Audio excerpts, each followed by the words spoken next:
नमस्कार, आप देख रहे हैं news in India. News in India में आपका स्वागत है। आइए नजर डालते हैं आज की कुछ खास खबरों पर। श्री राम जन्मभूमि परिसर में राम मंदिर निर्माण के लिए 3 दिवसीय अनुष्ठान की शुरुआत। गौरी गणेश पूजन से शुरू हुआ अनुष्ठान। 5 अगस्त को श्री राम मंदिर निर्माण के लिए भूमि पूजन की भव्य तैयारियां जारी। देश के कई क्षेत्रों से पवित्र मिट्टी व जल अयोध्या पहुंचा।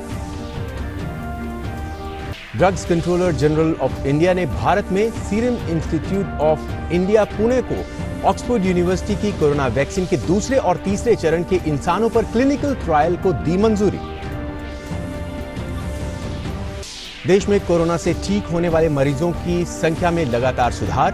कोरोना से स्वस्थ होने की दर बढ़कर हुई 65.77%। पिछले 24 घंटों में 40,500 से ज्यादा लोग हुए ठीक। देश में अब तक 2 करोड़ से ज्यादा लोगों का हुआ सैंपल टेस्ट। बिहार में बाढ़ की स्थिति गंभीर। प्रदेश के 14 जिलों के 54 लाख से अधिक लोग प्रभावित। लगभग 4 लाख लोगों को बाढ़ प्रभावित क्षेत्रों से निकाला गया। एनडीआरएफ और एसडीआरएफ की 31 टीमें राहत और बचाव के काम में जुटी। असम में बाढ़ की स्थिति में सुधार। प्रभावित जिलों की संख्या घटकर हुई 19। रक्षाबंधन के मौके पर राष्ट्रपति, उपराष्ट्रपति और प्रधानमंत्री ने लोगों को दी बधाई। देश भर में सामाजिक दूरी और कोरोना वायरस से बचाव के अन्य तरीकों के साथ मनाया जा रहा है त्योहार। सावन के अंतिम सोमवार के अवसर पर मंदिरों में विशेष पूजा का आयोजन। इसके साथ ही संस्कृत दिवस भी आज। केंद्रीय मंत्री राजनाथ सिंह और प्रकाश जावड़ेकर ने दी शुभकामनाएं।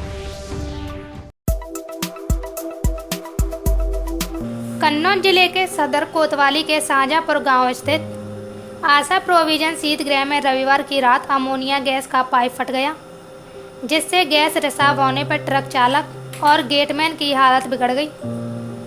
गैस के प्रभाव से आसपास के 6 गांवों में अफरा तफरी मच गई। सूचना पर एसडीएम, सीओ समेत कई अफसर और पुलिस मौके पर पहुंची। गंभीर हालत के चलते अमेठी के ट्रक चालक को कानपुर के हैलट अस्पताल रेफर कर दिया गया। आपको बता दें कि मनीमऊ के पास शहर के अशोक नगर निवासी राम दीक्षित का आशा शीतगृह है। इसमें काफ़ी मात्रा में आलू रखा गया है। तिरवा तहसील के देवा नजरापुर निवासी 28 वर्षीय इंद्रपाल वहां गेटमैन है। रविवार देर शाम अमेठी निवासी 22 वर्षीय प्रवीण यादव ट्रक लेकर शीतगृह आया था। ट्रक को बैक करते समय झरने ऑक्सीजन कन्वर्टर के पास लगे अमोनिया से टकरा गया। इससे पाइप फट गया। पाइप फटते ही तेजी से गैस रिसाव होने लगा। चालक चीखते हुए भागा, उसका दम घुट रहा था। गेटमैन भी वहां पहुंच गया और उसका भी दम घुटने लगा। तब तक और कर्मचारियों ने मालिक को फोन करके घटना की जानकारी दे दी। आनन फानन में दमकल, पुलिस प्रशासन के लोग मौके पर पहुंच गए। दोनों गंभीर हुए युवकों को तुरंत निजी वाहनों से जिला अस्पताल भेजा गया। सीएमएस डॉक्टर शक्ति वसु ने प्रवीण की हालत गंभीर होती देख उसे कानपुर हैलट के लिए रेफर कर दिया। इंद्रपाल का इलाज किया जा रहा है। उधर शीतगृह के पास शाहजहांपुर, बलारपुर, भूड़पुरवा, बसरामऊ, साठियापुर, मलिकापुर गांव में अमोनिया गैस के चलते लोगों को दिक्कत हुई। लोग घरों से बाहर निकल आए। करीब 5 किलोमीटर तक दिक्कत महसूस की गई। एसडीएम अपूर्वा यादव, सीओ श्रीकांत प्रजापति, अग्निशमन अधिकारी एसपी सिंह ने लोगों को आश्वस्त किया। शीतगृह में गैस रिसाव होते समय हवा तेज चल रही थी, जिससे आसपास के करीब 6 गांवों में जानवर बेहोश होने लगे और लोगों का भी दम घुटने लगा। वे खेतों की ओर भागे। हवा के विपरीत कुछ देर जाने के बाद उन्हें राहत मिली। करीब 1 घंटे तक गांवों में अफरा तफरी मची रही। रिसाव बंद होने के बाद ग्रामीण ने राहत की सांस ली। गैस रिसाव बंद होने के बाद बड़ी संख्या में ग्रामीण शीतगृह पहुंच गए। कई ग्रामीणों ने विरोध जताते हुए हंगामा करने का प्रयास किया। मौके पर मौजूद कोतवाल नागेंद्र कुमार पाठक ने पुलिस बल के साथ ग्रामीणों को खदेड़ दिया। अमोनिया गैस के रिसाव से आसपास गांव के किसानों को मक्का और धान की फसलें नष्ट होने की आशंका है। रक्षा मंत्री राजनाथ सिंह, बीजेपी अध्यक्ष जेपी नड्डा समेत कई नेताओं ने अमित शाह के जल्द ठीक होने की प्रार्थना की है। रक्षा मंत्री राजनाथ सिंह ने ट्वीट करके कहा कि हर चुनौती के सामने आपकी दृढ़ता और इच्छा शक्ति एक मिसाल रही है। कोरोना वायरस की इस बड़ी चुनौती पर भी आप निश्चित रूप से विजय प्राप्त करेंगे, ऐसा मेरा विश्वास है। आप जल्द से जल्द स्वस्थ हों, यही मेरी ईश्वर से प्रार्थना है। बीजेपी के राष्ट्रीय अध्यक्ष जेपी नड्डा ने गृह मंत्री अमित शाह से के जल्द ठीक होने की कामना की है। उन्होंने ट्वीट करके कहा कि मैं ईश्वर से उनके शीघ्र स्वस्थ लाभ की प्रार्थना करता हूं। केंद्रीय रेल मंत्री पीयूष गोयल ने भी ट्वीट कर जल्द से जल्द अमित शाह के स्वस्थ होने की कामना की है। उन्होंने कहा कि अमित शाह ने अपने नेतृत्व व मार्गदर्शन से कोविड-19 के खिलाफ लड़ाई को नई दिशा दी। मुझे पूर्ण विश्वास है कि आप शीघ्र ही पूर्णतः स्वस्थ होंगे। कांग्रेस नेता राहुल गांधी ने भी ट्वीट करके गृह मंत्री अमित शाह के जल्द स्वस्थ होने की कामना की है। दिल्ली के मुख्यमंत्री अरविंद केजरीवाल ने भी केंद्रीय गृह मंत्री अमित शाह के शीघ्र स्वस्थ होने की कामना की। कर्नाटक के मुख्यमंत्री बीएस येदियुरप्पा कोरोना वायरस से संक्रमित पाए गए, इस बात की जानकारी उन्होंने ट्वीट करके दी है। उन्होंने ट्वीट किया है कि उनकी कोरोना जांच रिपोर्ट पॉजिटिव आई। हालांकि तबीयत ठीक है, परंतु डॉक्टरों की सलाह पर अस्पताल में भर्ती हो रहा हूं। येदियुरप्पा ने बीते कुछ दिनों के दौरान अपने संपर्क में आए लोगों से भी अपना ध्यान रखने और पृथकवास में रहने का अनुरोध किया है। कोरोना संक्रमण के बीच तमिलनाडु के राज्यपाल बनवारी लाल पुरोहित भी संक्रमित पाए गए हैं। हल्का संक्रमण होने के कारण उन्हें होम आइसोलेशन की सलाह दी गई है। उत्तर प्रदेश बीजेपी अध्यक्ष स्वतंत्र देव सिंह की रविवार को कोरोना टेस्ट रिपोर्ट पॉजिटिव आई। उन्होंने ये जानकारी ट्वीट करके दी। ट्विटर पर जानकारी देते हुए उन्होंने लिखा कि डॉक्टर की सलाह पर मैं अपने आवास पर ही होम क्वारंटीन हूं। इसके अलावा उन्होंने सभी से अपील की है कि पूरी सावधानी बरतें और सरकार की गाइडलाइंस का पालन करें। वहीं उत्तर प्रदेश सरकार में जल शक्ति मंत्री महेंद्र सिंह कोरोना संक्रमित पाए गए। इससे पहले रविवार को उत्तर प्रदेश की कैबिनेट मंत्री कमला रानी वरुण का निधन हो गया। उनका लखनऊ स्थित एसपीजीआई में इलाज चल रहा था। कमला रानी यूपी की प्राविधिक शिक्षा मंत्री थी। वो 18 जुलाई को कोरोना संक्रमित हो गई थी, जिसके बाद से उन्हें अस्पताल में भर्ती कराया गया था। दहेज प्रथा समाज के लिए अभिशाप बन चुका है। इसके बावजूद भी दहेज प्रथा को सरकार समाप्त करने में आज तक नाकाम रही है, जिसके चलते दहेज लोभी ससुरालीजन नवविवाहिता को कहीं गला घोंटकर, कहीं आग लगाकर, तो कहीं गोली मारकर मौत के घाट उतार देते हैं। ऐसा ही एक मामला जनपद मैनपुरी के सदर कोतवाली क्षेत्र के आवास विकास कॉलोनी में देखने को मिला। आपको बता दें कि सोनाली की शादी मैनपुरी शहर के आवास विकास कॉलोनी निवासी सुदेश यादव के साथ 28 अप्रैल 2015 को हुई थी। शादी के बाद से ही ससुराली जन अतिरिक्त दहेज की मांग करने लगे। ससुराली जन दहेज न मिलने पर सोनाली को प्रताड़ित करते रहते थे। इसको लेकर कई बार पंचायत भी हुई। इसके बावजूद भी ससुराली जनों ने विवाहिता की गला दबाकर हत्या कर दी और सबको घर में छोड़कर फरार हो गए। मौके पर पहुंची पुलिस ने सबको कब्जे में लेकर पोस्टमार्टम के लिए भेज दिया और मामले की जांच में जुट गई। वहीं मायके पक्ष ने 4 लोगों के विरुद्ध रिपोर्ट दर्ज कराई है। अब वो तो 5-7 साल खाड़ तो बिटिया आराम से रही जी। हाँ, इसके बाद में फिर उन्हें सताना शुरू कर दो जी। फिर पैसा मंगाने लगे। हाँ। तो एक दाएँ दे 20,000, फिर एक दाएँ दे 1 लाख। हाँ। फिर गए 5 लाख तो कैश दिया था। 5 बाद ही कैश दो तो 5 लाख। अच्छा। और फिर ये रुपया मंगाने लगे शादी के बाद में। कब सोनाली नाम था जी। और मैंने 2015 में शादी की थी। किसके साथ? बॉबी और उर्फ बॉबी नाम है उसका। कहाँ के रहने वाले थे? ये आवास विकास कॉलोनी मैनपुरी। अच्छा, तो ये जो है ना आज उन्होंने मतलब मौत के घाट उतार दिया, क्यों उतार दिया, क्या पूरा मामला है?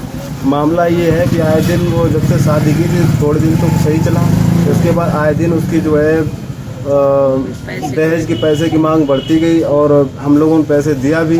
हाँ। अभी आए दिन जो है ऐसे पैसे मांगता रहा। अभी 2 दिन पहले उसने जो है 50,000 और कई 5 लाख ऐसे मांग की थी जी। तो हम लोगों ने देने के लिए उसे कह दिया था। हाँ। इसके बाद भी जो है ये घटना कर दी। अच्छा, ये बताइए, लगातार डिमांड उसकी दहेज हत्या को लेकर चलती रही, दहेज को लेकर चलती रही। शादी में कितना दहेज दिया था आपने? शादी में 5 लाख कैश दिया था और उसके बाद सोना चांदी वगैरह दिया था। सोना चांदी भी दिए थे दिया था 2 लाख। और सामान पूरा फुल दिया था, करीब करीब 3 या 4 लाख का। क्या करता था लड़का? कुछ नहीं करता था, सिर्फ घर पे अच्छा, खेती बाड़ी करता था। कितनी खेती है उसके? खेती ऐसी होगी 10 या 12 तो करीब। इसी पे इतनी डिमांड करता रहा वो? जी जी, तो आए दिन टॉर्चर करता था आए वो? दिन टॉर्चर करता रहा, हमसे शिकायत भी करती रही मेरी बहन जी। बराबर। हम लोग 1 बार 2 बार फैसले भी किए। हाँ। हम बहन को घर पे ले आए, इसने फैसले में फिर ले गया ये वहाँ से आके ये बोला कि अब नहीं कुछ होगा। इसके बाद उसने जो है मारना पीटा फिर चालू कर दिया। जी। कल हमारी बहन ने 2 दिन पहले उसे फ़ोन किया था कि शायद मतलब हमें बचा लो, ये मार देगा हमको। ऐसा? जी। फिर? तो फिर जो है हम लोगों ने बोला कि हम आ जाएंगे, ये क्या रक्षाबंधन है? रक्षाबंधन को हम लेके चले जाएंगे। हाँ। तो ये जो हम आने वाले थे तब तक ये घटना उसने कर दी, मार दिया उसने रस्सी दबा के, और बहुत ज़्यादा उसको पीटा है और रस्सी से गला उसका कसी। अच्छा, इसमें जो ना दहेज में और कौन कौन लोग इन्वॉल्व थे जो मांगते थे आप लोगों से? इसमें दहेज में ये वो भी और इसकी माँ और इसकी बहन और इसका जो दामाद है वो जी। बहनोई जी। ये और ये लोग 4 लोग ये मांग बराबर किया करते थे। इसकी ननद जो यहीं रहा करती जी। थी और चाचा भी रहा करता था। अच्छा। वो भी यही मांग करता था। तो आपने क्या इसकी रिपोर्ट दर्ज कराई है? हाँ, मैंने तहरीर कल दी है। कितने लोगों के विरुद्ध दी है? कौन कौन है? 4 लोगों के विरुद्ध दी है जो मेन जो इन्वॉल्व है। 5 लगभग 4 है और 5 लोगों की है। जालौन की कोंच कोतवाली क्षेत्र में इन दिनों बदमाश बेखौफ हो चुके हैं। कोंच कोतवाली क्षेत्र के ग्राम पनियारा में बदमाशों ने पुलिस को खुलेआम चुनौती देते हुए लाखों की चोरी की वारदात को अंजाम दे डाला। चोरी की वारदात को अंजाम देकर त्योहारों पर पुलिस की रात्रि गश्त की पोल खोल कर रख दी है। चोरों ने घरों से नकदी सहित सोने चांदी के जेवरात चोरी कर लिए और मौके से फरार हो गए। ग्रामीणों ने बताया कि पनियारा में एक्सचेंज के पास कई जुए के फड़ लगते हैं, लेकिन पुलिस फिर भी अनजान बनी हुई है। फिलहाल सूचना मिलने पर पुलिस मौके पर पहुंची और पूरे मामले की तहकीकात कर रही है। हम लोग लेट लतीफ़ सोए थे रात में, क्योंकि ये घटना हो चुकी थी, यहाँ एक गमी हो चुकी थी। हनुमान जी पे रामायण भी बैठी हुई है, तो लेट सोए थे। रात को 11-12 बजे सोए थे। इसके बाद में सुबह जागे तो देखा सारे कमरे के किवाड़ मवार खुले पड़े हैं। मेरा एक जो बक्सा है, ये सारा सामान बाहर बिखरा पड़ा है, और एक बक्सा साथ में वो लेके गए हैं जिसमें बहू का जेवरात था। वो जाके गांव में दूसरे जगह पड़ा मिला है। सामान कितना सामान गया, कितना नुकसान आपका हुआ? लगभग जेवर बहू का चला गया। कितना की लागत लगभग होगा 5-6 लाख के समथिंग, 6 तोला के समथिंग होना होगा। और स्थानीय पुलिस को आपने सूचना दी इसके बारे में? जी सर। आज थाना कोच क्षेत्र के ग्राम पनियारा में कुछ चोरों ने शिवशंकर पुत्र मनीलाल पटेल के यहाँ पे चोरी की घटना को अंजाम दिया है, जहाँ पर कुछ सोने के जेवरात जाने की बात प्रकाश में आई है। फिर बादी से प्रार्थना पत्र लेके FIR लिखकर आगे की कार्रवाई इसमें की जा रही है। रक्षा मंत्री राजनाथ सिंह ने विशाखापत्तनम के हिंदुस्तान शिपयार्ड में क्रेन में मारे गए लोगों के प्रति गहरा दुख जताते हुए हादसे के कारणों का पता लगाने के लिए विभागीय जांच समिति गठित की है। दुर्घटना में 11 व्यक्तियों की मौत हो गई। राजनाथ सिंह ने ट्वीट कर मृतकों के परिवार के प्रति गहरी संवेदना जताई है। साथ ही घायल लोगों के जल्द ठीक होने की कामना की। विशाखापत्तनम में HSL में 70 टन की भारी भरकम क्रेन गिर गई, जिसमें दबकर 11 लोगों की मौत हो गई। पोत बनाने वाली सार्वजनिक क्षेत्र की कंपनी के 75 साल के इतिहास में ये पहली घटना है। मृतकों में 4 HSL के कर्मचारी हैं, जबकि 7 अन्य अनुबंध कंपनी के कामगार हैं। राष्ट्रीय जांच एजेंसी ने केरल सोना तस्करी मामले में 6 और लोगों को गिरफ्तार किया है, जबकि और 6 स्थानों पर तलाशी ली। तिरुवनंतपुरम स्थित UAE के वाणिज्य दूतावास में राजनयिक माध्यमों से सोने की तस्करी के मामले में अभी तक 10 लोगों को गिरफ्तार किया गया है। NIA ने केरल में एक राजनयिक बैगेज से 14.82 करोड़ रुपए मूल्य के 30 किलोग्राम सोने की तस्करी के मामले में 10 जुलाई को 5 जांच संभाली और तस्करी में कथित रूप से शामिल रहने के सिलसिले में एक महिला संदिग्ध समेत 4 लोगों के खिलाफ मामला दर्ज किया गया।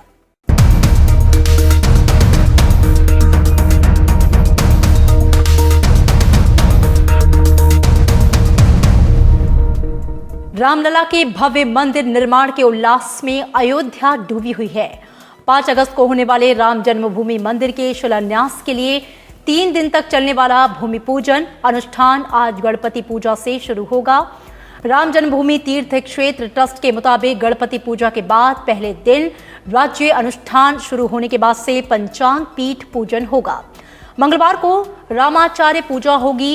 इसके बाद 5 अगस्त को शिलान्यास के कार्यक्रम से पहले वेदी पूजन संपन्न करा लिया जाएगा और इसी बीच 5 अगस्त तक मनाए जाने वाले दीपोत्सव की भी तैयारी है।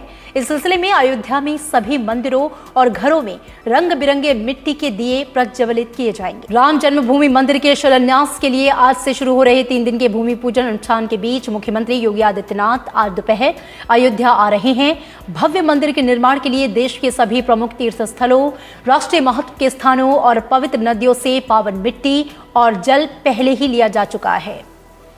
इन्हीं तैयारियों के बीच भूमि पूजन वाले दिन रामलला को पहनाए जाने वाले वस्त्र भी तैयार हो गए हैं। ये सुंदर मनोहर वस्त्र श्री रामलला के हैं। 5 अगस्त को भूमि पूजन के दिन विशेष तौर पर तैयार किए गए ये वस्त्र रामलला को पहनाए जाएंगे। ये मखमल के कपड़े से बने हुए हैं और इस पर कई तरह के रत्न लगाए गए हैं।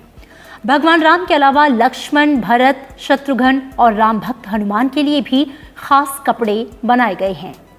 रामदल सेवा ट्रस्ट के पंडित कल्की राम इन पोशाकों को रविवार को यहां पर लेकर आए हैं। भूमि पूजन के दिन आधारशिला रखे जाने के साथ ही जय श्री राम की पताका भी फहराई जाएगी। इसके अलावा वहीं दूसरी ओर राम मंदिर के भूमि पूजन के लिए देश के सभी प्रमुख तीर्थ स्थलों, राष्ट्रीय महत्व के स्थानों और पवित्र नदियों से पावन मिट्टी और जल भव्य मंदिर के निर्माण हेतु अयोध्या पहुंच चुका है। भगवान राम के बचपन से लेकर राज तिलक तक के सफर को दिखाती ये मूर्तियां भी लगभग बनकर तैयार हैं। इन्हें असम से कलाकार रंजीत मंडल ने बनाया है। रामायण के वाल्मीकि रामायण की सारे दृश्य इस मूर्ति में देने का हम प्रयास किए हैं, जिसमें आपको पुत्रष्टि यज्ञ से राज्याभिषेक तक की मूर्तियाँ बनेगा। जो हमारे पास है अभी सीताहरण तक मूर्तियाँ तैयार हो चुके हैं और अभी वर्तमान में कार्य बहुत तेज़ी से चल रहा है। शासन और प्रशासन इस ऐतिहासिक पल को यादगार बनाने में जुटा है। मुख्यमंत्री योगी आदित्यनाथ हफ्ते भर के अंदर आज दूसरी बार अयोध्या पहुंचकर तैयारियों का जायजा लेंगे। योगी आदित्यनाथ अयोध्या जाने वाले थे, लेकिन यूपी सरकार की कैबिनेट मंत्री कमल रानी वरुण के निधन की वजह से उनका दौरा रद्द हो गया था। भूमि पूजन के खास दिन को लेकर कई दिनों से अयोध्या में तैयारियां चल रही थी। कार्यक्रम स्थल की सुरक्षा व्यवस्था पर खास ध्यान दिया जा रहा है। जानकारी के मुताबिक कार्यक्रम वाले दिन शहर में 3500 से ज्यादा सुरक्षाकर्मी तैनात रहेंगे।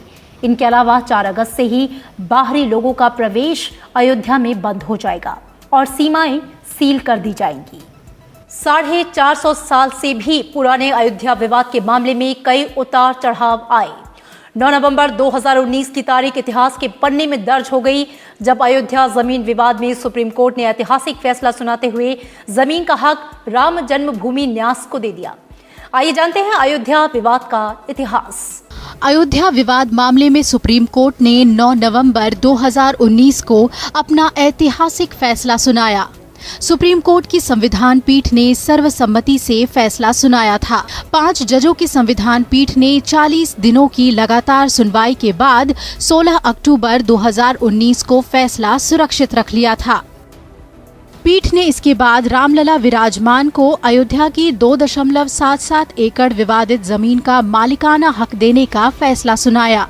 कोर्ट ने केंद्र सरकार को मंदिर बनाने के लिए 3 महीने के अंदर ट्रस्ट बनाने के निर्देश दिए और कहा कि 2.77 एकड़ जमीन केंद्र सरकार के रिसीवर के पास रहेगा।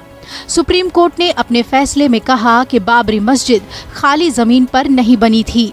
एएसआई के मुताबिक मंदिर के ढांचे के ऊपर ही मस्जिद बनाई गई थी।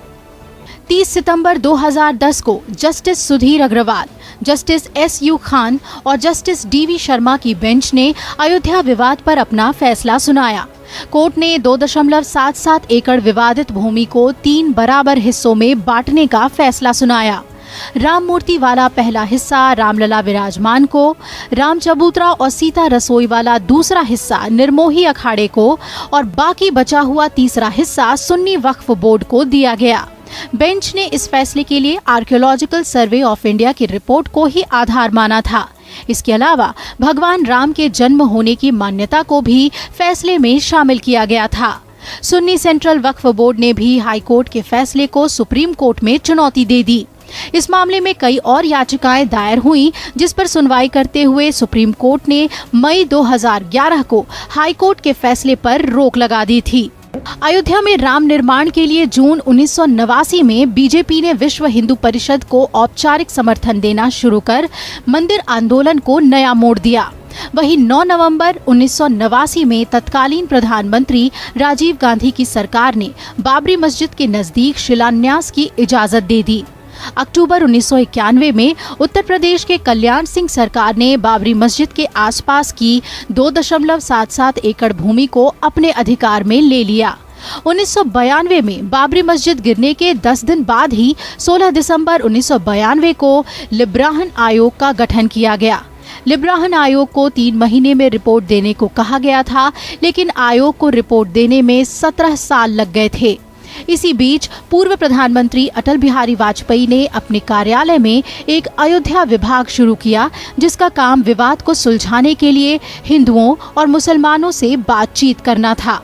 कई सालों से चले आ रहे अयोध्या विवाद का समाधान सुप्रीम कोर्ट ने किया, जिसका देश में स्वागत किया गया।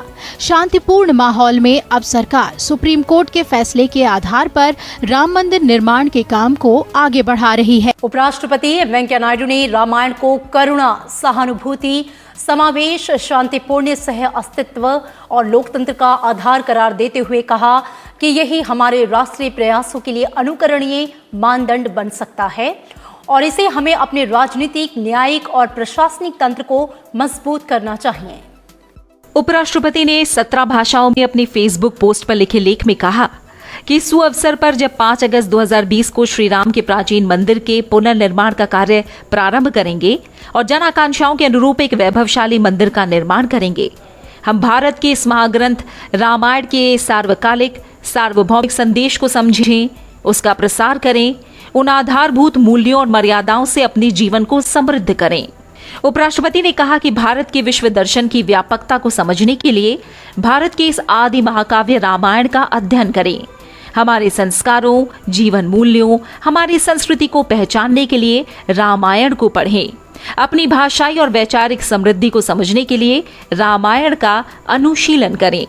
उपराष्ट्रपति ने पोस्ट में लिखा कि कुछ दिन बाद हम सभी अयोध्या में हो रहे एक ऐतिहासिक अवसर के साक्षी होंगे। एक ऐसा अवसर जो हम सबको अपनी सांस्कृतिक धरोहर, हमारे आदर्शों से जोड़ेगा। एक ऐसा आयोजन जो हमें लगभग 2000 साल पहले लिखी हमारी संस्कृति की कालजयी कृति रामायण का स्मरण दिलाएगा। रामायण हमारी साझा चेतना का अभिन्न हिस्सा है। उपराष्ट्रपति ने कहा कि ये अवसर समाज के आध्यात्मिक अभ्युदय को प्रशस्त कर सकता है, बशर्ते हम रामायण में निहित जीवन संदेश को समझें, उसे सही परिप्रेक्ष्य में देखें, एक ऐसी गाथा के रूप में देखें जिसमें धर्म और सदाचार के भारतीय दर्शन को पिरोया गया। उपराष्ट्रपति ने कहा कि वेद और संस्कृत के विद्वान आर्थर एंटनी मैकडॉनल्ड के अनुसार भारतीय ग्रंथों में वर्णित राम मूलतः पंथ निरपेक्ष हैं। रामायण ने भारत ही नहीं बल्कि जावा, बाली, मलाया, थाईलैंड, लाओस, कंबोडिया जैसे अनेक दक्षिण पूर्वी एशियाई देशों में अनेक साहित्यकारों, कथाकारों, कवियों, लोक कलाकारों, उनके संगीत, नाटकों, नृत्य नाटिकाओं को भी प्रभावित किया है। बोरिंग की 25 फुट गहरी कुइया में सफाई करने गए किसान के ऊपर मिट्टी भर भरा कर गिर गई, जिसके नीचे किसान दब गया। आनन फानन में उपचार के लिए निजी चिकित्सक में भर्ती कराया, जहां किसान को मृत घोषित कर दिया। आपको बता दें, कोतवाली बैजोई के गांव शंकरपुर निवासी 45 वर्षीय चंद्रकेश अपने बेटे किशनवीर के साथ गांव के बाहर खेत पर गया हुआ था। वह बोरिंग की 25 फुट गहरी कुइया के अंदर सफाई करने के लिए चला गया। अचानक से मिट्टी किसान के ऊपर भर भरा कर गिर गई, जिससे वह मिट्टी के नीचे दब गया। चंद्रकेश के मिट्टी के अंदर दबने की सूचना पर डायल 112 मौके पर पहुंची। जेसीबी के पहुंचने से पहले ग्रामीणों ने मिट्टी हटाकर किसान को बाहर निकाल लिया। मिट्टी से बाहर निकालने के बाद किसान को जब एम्बुलेंस की ज़रूरत पड़ी तो मौके पर एम्बुलेंस नहीं थी। 20 मिनट तक किसान चारपाई पर पड़ा रहा। डायल 112 के कर्मचारी भी मूक दर्शक बने रहे। किसान को उपचार के लिए नहीं ले गए। एम्बुलेंस नहीं पहुंची तो ग्रामीण अपने निजी वाहन से उसे अस्पताल ले गए, जहां डॉक्टरों ने उसे मृत घोषित कर दिया। ये कुइया में पंखा लगा रहे थे तो सब कुइया खस गई ऊपर से। पंखा तो अंदर ही जाके लगता है, ये वजह हुई है। तो अब डॉक्टर लोग क्या कह रहे हैं? डॉक्टर लोग अभी मेरी बात तो नहीं है, शायद इनसे कहा है कि वो खत्म हो चुके हैं, एक्सपायरी बताएं। हाँ। कुइया में कुछ कर रहे थे क्या? पंखा लगाते हैं ना कुइया में नीचे, पानी का पंखा लगा, पानी का पंखा धान भरने के लिए कुइया में पंखा लगा रहे थे। बरसात तो है ही। हाँ, तो उससे कुइया खस गई। और कोई किसी की लापरवाही तो नहीं है? किसी की लापरवाही नहीं, अपना किसान है, अपनी कुइया है, खुद की है, ये भी नहीं कि किसी और की हो। यूपी के सिद्धार्थनगर में एक लड़के ने फेसबुक लाइव करते हुए जंगल में खुद को फांसी लगाकर सुसाइड कर लिया। उसके गांव के लोगों ने फेसबुक पर यह सब देखा तो जंगल की ओर दौड़ पड़े, लेकिन उनके पहुंचते पहुंचते लड़के की मौत हो चुकी थी। इसी बीच किसी ने पुलिस को घटना की सूचना दे दी। मौके पर पहुंची पुलिस ने लड़के के शव को कब्जे में लेकर पोस्टमार्टम के लिए भेज दिया है। उसकी आत्महत्या की कोई वजह फिलहाल सामने नहीं आ सकी है। परिवार वाले भी कुछ बता नहीं पा रहे। हालांकि फेसबुक लाइव के 4 मिनट 36 सेकंड के वीडियो में विजय पेड़ पर चढ़कर रस्सी बांधते हुए और गले में फंदा डालने के बाद किसी को सॉरी बोलते हुए दिख रहा है। विजय फंदे पर झूलने से पहले कहता है, रक्षा दीदी सॉरी, आपको गलती से मैसेज चला गया था। प्रदीप मेरी जान, अगले जन्म में फिर मिलेंगे। इसके बाद विजय पेड़ से कूदकर फंदे से झूल जाता है। पुलिस इस वीडियो के आधार पर तहकीकात कर रही है। आपको बता दें कि कपिलवस्तु कोतवाली क्षेत्र के पुन्नीहवा गांव का 20 वर्षीय विजय रविवार को घर से बाइक से निकला और मोहाना थाना क्षेत्र के हरैया घाट जंगल के पास पहुंच गया। उसने बाइक खड़ी की और जंगल में घुस गया। इसके बाद एक पेड़ पर चढ़कर प्लास्टिक की रस्सी के सहारे फांसी लगा ली। ग्रामीणों का कहना है कि विजय ने फांसी लगाने की घटना का फेसबुक लाइव भी किया। कुछ परिचित लोगों ने फेसबुक लाइव पर उसे ऐसा करते देखा तो जंगल की ओर दौड़ पड़े।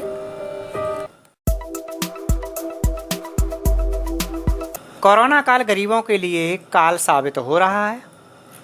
हर रोज इलाज के अभाव में न जाने कितने गरीब अपना दम तोड़ रहे हैं। न जाने कितनी मासूम जिंदगियां इस दुनिया में आने से पहले ही दम तोड़ चुकी हैं। इस कोरोना काल में स्वास्थ्य व्यवस्था पूरी तरह से चरमरा चुकी है। जितनी मौतें कोरोना के संक्रमण से नहीं हो रही हैं, उससे ज़्यादा मौतें तो आम आदमी की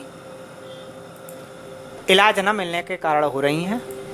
यही हाल जालौन में भी स्वास्थ्य विभाग का है, जहां पर लगातार स्वास्थ्य विभाग की लापरवाही से जाने जा रही हैं। आज भी जालौन में स्वास्थ्य विभाग की बड़ी लापरवाही देखने को मिली, जिसके चलते आज एक नवजात शिशु को अपनी जान गंवानी पड़ी और महिला को अत्यधिक प्रसव पीड़ा बीच सड़क पर ही सहनी पड़ी। मामला कोंच नगर का है, जहां आज एक महिला मोटरसाइकिल से अपने देवर के साथ अस्पताल जा रही थी, लेकिन जब वह कोंच नगर पहुंची थी कि अचानक तेज प्रसव पीड़ा शुरू हो गई और वह मोटरसाइकिल से उतरकर जमीन पर लेट गई। वहीं महिला के देवर ने इसकी सूचना एम्बुलेंस को दी, लेकिन 1 घंटा बीत जाने के बाद भी मौके पर कोई एम्बुलेंस नहीं पहुंची। महिला का बीच सड़क पर ही प्रसव हो गया। राहगीरों ने भी एम्बुलेंस को पुनः एक बार फिर सूचना दी और महिला नवजात शिशु की स्थिति से अवगत करा दिया, लेकिन फिर भी लापरवाह स्वास्थ्य विभाग की एम्बुलेंस 1 घंटे से अधिक समय बीत जाने के बाद भी मौके पर नहीं आई, जिसके चलते बच्चे को समय पर इलाज नहीं मिल पाया और नवजात शिशु ने बीच सड़क पर ही अपना दम तोड़ दिया। वहीं नवजात की अपने आंखों के सामने मौत देखकर परिजनों का सब्र जवाब दे गया, हंगामा करना शुरू कर दिया। पुलिस के साथ मौके पर पहुंचे तहसीलदार ने परिजनों को समझा बुझाकर दोषियों के खिलाफ कार्रवाई का आश्वासन दिया है। कोर्ट एट में बताया कि मतलब कोर्ट ले जाइए, हम कोर्ट लेके आए तो अल्ट्रासाउंड के लिए बताया था। अच्छा, तो अभी क्या स्थिति है, कैसे हुई डिलीवरी यहाँ पे? डिलीवरी अपने आप हो गई। अपने आप हो गई? अच्छा खराब। तो क्या अभी तक आपने एम्बुलेंस को फोन किया? अभी तक? हाँ, एम्बुलेंस को कर दिया, अभी तक आई नहीं। आधे घंटा होने जा रहा है। कितना समय हो गया? आधे घंटा होने वाला। देखिए, ज्ञात हुआ कि धमसाइणी गांव की एक महिला है जिसको गर्भ था और कहीं पर उसने दिखाया था, तो उसको बताया गया कि अल्ट्रासाउंड करा लीजिए। तो अल्ट्रासाउंड कराने के लिए वो यहाँ पर आई हुई थी। पहुँच में अचानक उसको दर्द हुआ और इमेच्योर डिलीवरी उसकी हो गई और मौके पर ही दुर्भाग्यवश उसका बच्चा ख़त्म हो गया। फिर स्थानीय लोगों की मदद से उसे भेज दिया गया। सर कई घंटों बाद सर एम्बुलेंस आई, तो क्या कार्रवाई की जाएगी आपके द्वारा सर? देखिए, इसमें हमारे स्तर से कुछ नहीं किया जाना है। जहाँ मेरे तो आने पर जानकारी स्थानीय लोगों ने दी है कि एम्बुलेंस को कॉल किया है और जब मैं आया उसी कुछ समय बाद एम्बुलेंस भी आ गई थी और उसको उसके घर भिजवा दिया गया।